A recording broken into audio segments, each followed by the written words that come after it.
একসময় চেয়েছিলাম ও যেন কষ্ট না পেয়ে চলে যায়। স্বামী দেবরাজ রায়ের মৃত্যু নিয়ে অনুরাধা রায়ের বেদনা। বিয়ের পরেও অভিনয়ে ব্যস্ততায় সন্তান এলো না। থিয়েটারের মাঝে হারিয়ে গেল মাতৃত্ব।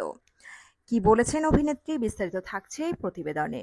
বন্ধুরা, চ্যানেলে নতুন হলে চ্যানেলটি সাবস্ক্রাইব করে রাখতে পারেন ও ভিডিওটি শেয়ার করতে পারেন। ভালোবাসা ছিল, বিয়ে হলো, শুধু একটা সন্তানই অধরা থেকে গেল। অনুরাধা রায়ের কষ্টের কাহিনী। দুই মঞ্চশিল্পীর প্রেম থেকে বিয়ে, আর তারপর নীরব নিঃসঙ্গতা। একসময় স্বামীর মৃত্যু কামনাও করেছিলেন তিনি। অভিজ্ঞ টলিউড অভিনেত্রী অনুরাধা রায় দীর্ঘদিন ধরে বাংলা বিনোদন দুনিয়ার এক অত্যন্ত গুরুত্বপূর্ণ মুখ। ছোট পর্দা থেকে বড় পর্দা দুই জায়গাতেই তার অভিনয়ের দক্ষতায় বারবার প্রশংসা কুড়িয়েছেন তিনি। বর্তমানে মিত্তির বাড়িতে ঠাম্মির চরিত্রে তার সাবলীল ও প্রাণবন্ত অভিনয় দর্শক মনে দাগ কাটছে। বাস্তব জীবনের অনুরাধাও তেমনই সহজ, আত্মপ্রচারের প্রতি অনাগ্রহী, কিন্তু নিজের কাজ ও পারিবারিক মূল্যবোধে দৃঢ় একজন মানুষ। সম্প্রতি একটি সাক্ষাৎকারে তিনি খোলাখুলি ভাগ করে নিলেন তার প্রেম বৈবাহিক জীবনের নানান অজানা অধ্যায়, যার মধ্যে রয়েছে জীবনের বড় অপ্রাপ্তি। থিয়েটারের সঙ্গে ছোটবেলা থেকেই যুক্ত ছিলেন অনুরাধা। বাবার হাত ধরেই শুরু অভিনয় জীবন। তিনি নিজেও একজন নাট্যকর্মী ছিলেন। স্বামী দেবরাজ রায়ের পরিবারের সঙ্গেও সেই থিয়েটার সূত্রেই তৈরি হয় বন্ধুত্ব, যা পরে প্রেমের সম্পর্কে পরিণত হয়। কিন্তু অভিনেত্রীর পরিবারের দিক থেকে এই সম্পর্ক শুরুতে মেনে নেওয়া হয়নি। অনুরাধার বাবা এই সম্পর্ক নিয়ে সংশয় প্রকাশ করেছিলেন এবং পড়াশোনা শেষ না হওয়া পর্যন্ত কোনো সিদ্ধান্ত না নেওয়ার পরামর্শ দিয়েছিলেন। কিন্তু শেষমেশ পরিবারের অমতেই অনুরাধা ও দেবরাজ রেজিস্ট্রি করে বিয়ে করেন, যেখানে কনে পক্ষের কেউ উপস্থিত ছিলেন না, যদিও স্বামীর পরিবার তাদের এই সিদ্ধান্তে পাশে দাঁড়িয়েছিল এবং বিয়ের সমস্ত আয়োজনও করেছিল তারা। বিয়ের অনুষ্ঠান চলেছিল 3 দিন ধরে।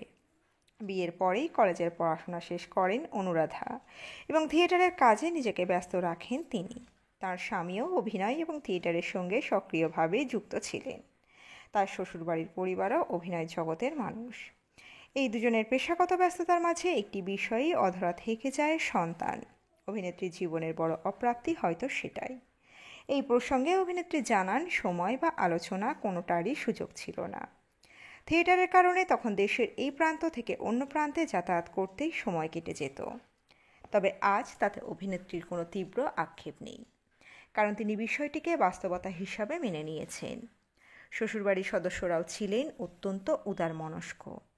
তারা অনুরাধার জীবনে সন্তান না থাকার বিষয়টি নিয়ে কোনো রকম চাপ সৃষ্টি করেননি।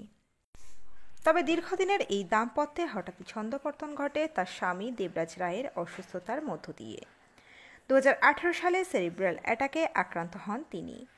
স্মৃতি হারিয়ে ফেলেন এবং সিঁড়ি দিয়ে পড়ে কোমরের হাড় ভেঙে যাওয়ায় অপারেশনের পর আরও জটিল হয় পরিস্থিতি। সেই কষ্ট সহ্য করতে না পেরে একসময় অনুরাধা রায় নিজেই চেয়েছিলেন তার স্বামী যেন শান্তিতে বিদায় নেন।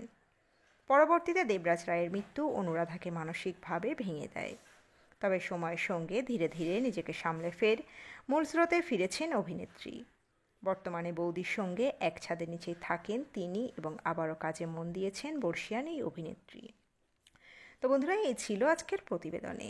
অনুরাধা রায় সম্পর্কে আপনাদের কোনো মন্তব্য ও মতামত থাকলে জানাবেন কমেন্ট বক্সে। খুব দ্রুত ফিরে আসছি এরকমই নতুন কোনো প্রতিবেদন নিয়ে। অজানা গল্প চ্যানেলের সঙ্গে থাকার জন্য সকল দর্শক বন্ধুকে অসংখ্য ধন্যবাদ। দেখতে থাকুন, চোখ রাখুন আমাদের অজানা গল্প চ্যানেলে।